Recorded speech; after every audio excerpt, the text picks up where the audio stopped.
Hello guys, welcome to my new blog. তো যেহেতু আজকে জন্মাষ্টমী, তো আমাদের বাড়িতে গোপাল কাকুর বিশেষ পুজোর আয়োজন করা হয়েছে। তো তোমাদেরকে পুরোটাই ভিডিওর মাধ্যমে দেখানোর চেষ্টা করব। তো চলো। জন্মাষ্টমীর আগের দিন কি নিজের হাতে গোপালকে এবং গোপালের বসার স্থান সাজিয়েছি।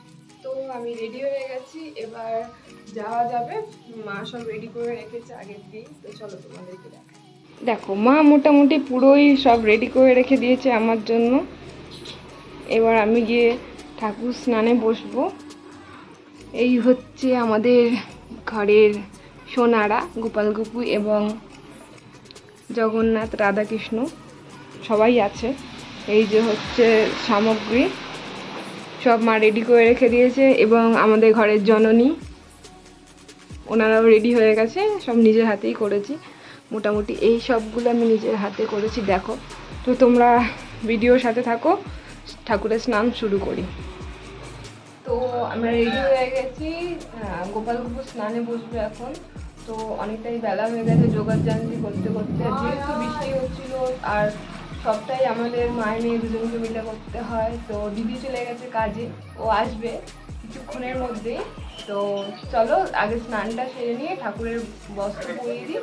তো চলো দেখো। সকাল সকাল রেডি হয়ে চলে গিয়েছিলাম ঠাকুর ঘরে, গিয়ে দেখি কি মা সব কিছু রেডি করে রেখেছে। আমি তো অবাক। তো যাই হোক, আমি রেডি হয়ে গিয়ে ঝটপট করে গোপাল কাকুর স্নানে বসিয়ে দিলাম, কারণ আমাকে আবার যেতে হবে ফুল মার্কেট ফুল আনতে। তো যেহেতু আগের দিন ফুল আনা হয়নি এবং ভালো ফুল পাওয়া যাচ্ছিল না, প্রচুর বৃষ্টি হচ্ছিল সেই কারণে। তো আমি জন্মাষ্টমীর দিনকেই ফুল মার্কেটে গিয়েছিলাম। তো তোমাদেরকে সেটাও ভিডিওর মাধ্যমে দেখাবো। দেখো, এখন গোপাল কাকুর স্নান হচ্ছে। প্রথমে ঘি, মধু, তারপরে পঞ্চামৃত দিয়ে যেহেতু গোপাল কাকুকে স্নান করানো হয়, তাই জন্য আমিও সব কিছু রেডি করে নিয়েছি এবং মা আমার অনেক সহায়তা করেছে রেডি করতে। তো দেখো, গোপাল কাকুকে স্নান করানো হচ্ছে। তো ঘি দেওয়া হয়েছে প্রথমে, তারপরে মধু দেবো, তারপরে দুধ, তারপরে চিনি, তারপরে নানা রকম সামগ্রী দিয়ে আমি গোপাল কাকুর প্রত্যেক বছরই স্নান করাই। তো তোমরা হয়তো দেখেছো আগের বছর ভিডিওতে। তো এই বছরও তোমাদের জন্য আমি ভিডিওটা করার চেষ্টা করেছি। যদি ফ্রেন্ড ভালো লেগে থাকে ভিডিওটা, তাহলে সবাই একটু লাইক শেয়ার করে দিও and subscribe to my channel. তো আমি আমার ঘরের সোনাদেরকে স্নান করাই এবং তোমরা এই ভিডিওটি দেখে স্নান উপভোগ করো।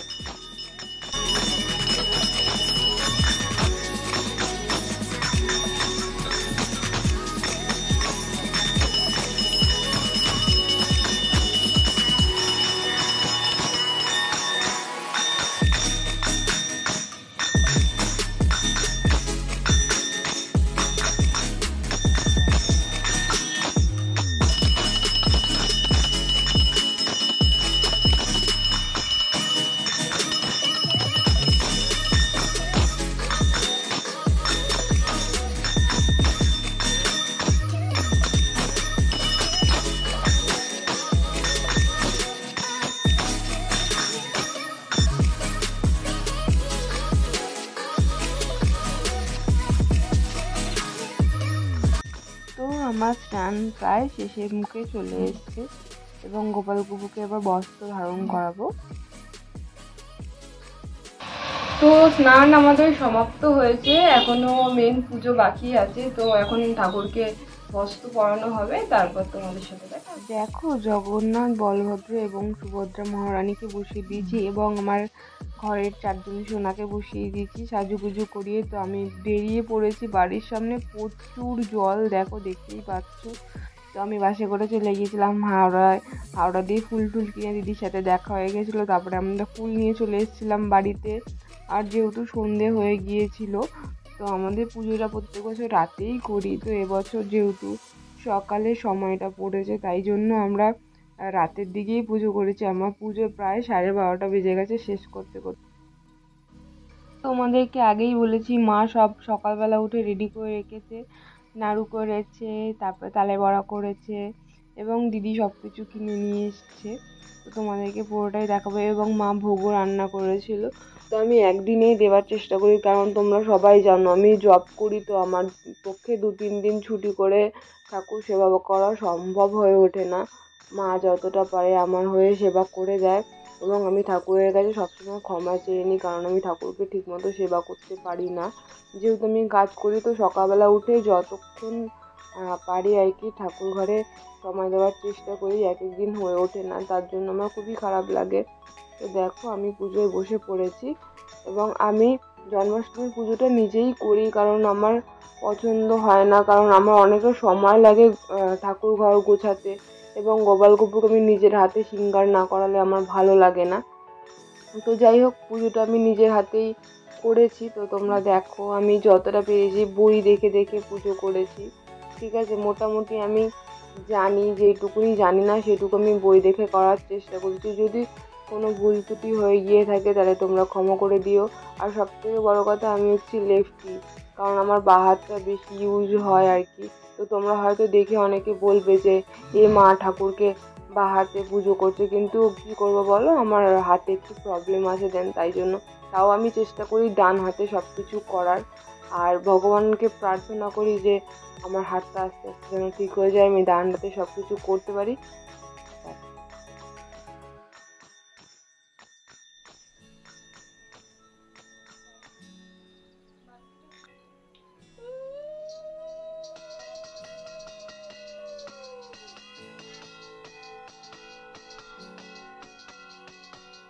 তো কথা বলতে বলতে আমরা প্রায় পুজোর শেষের দিকে চলে এসেছি, আরতি চলছে।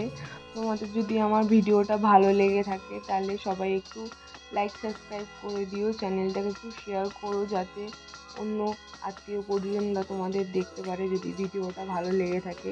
আর যদি কোনো ভুল ত্রুটি হয়ে গিয়ে থাকে তাহলে ক্ষমা করে দিও। আমি এখন নতুন নতুন ভিডিও করছি, তো আমার ভিডিওতে যদি কোনো রকম প্রবলেম হয়ে গিয়ে থাকে প্লিজ আমাকে কমেন্ট করে জানিও। অ্যান্ড তোমাদের ভিডিওটা কেমন লাগলো সেটাও কমেন্টের মাধ্যমে জানিও, তাহলে আমি নেক্সট ভিডিওতে আরও ভালো কিছু যদি করতে পারি সেটাও করার চেষ্টা করব, যদি কোনো ভুল ত্রুটি হয়ে গিয়ে থাকে।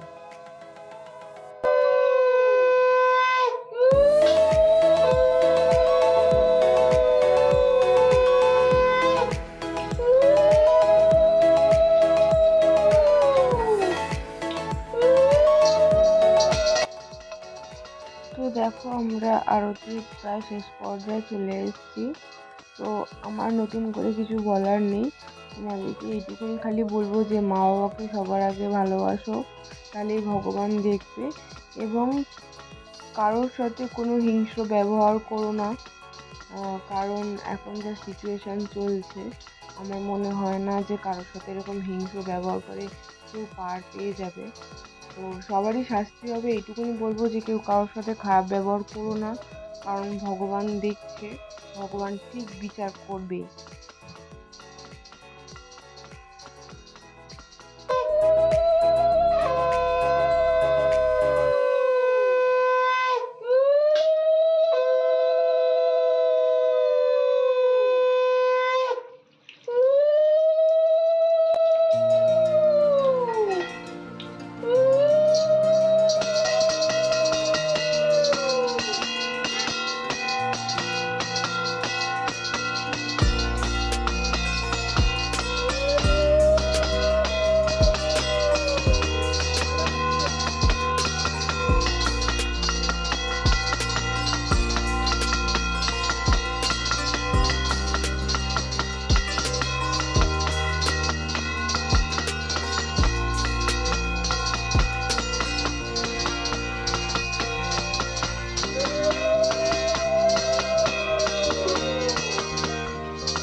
আজকের মতো এইটুকুই, দেখাবে অন্য কোনো ভিডিওতে। ততক্ষণের জন্য সবাই লাইক শেয়ার অ্যান্ড সাবস্ক্রাইব করবেন, আর যদি ভিডিওটা ভালো লেগে থাকে আত্মীয় পরিজনের সাথে শেয়ার করবেন। Thank you.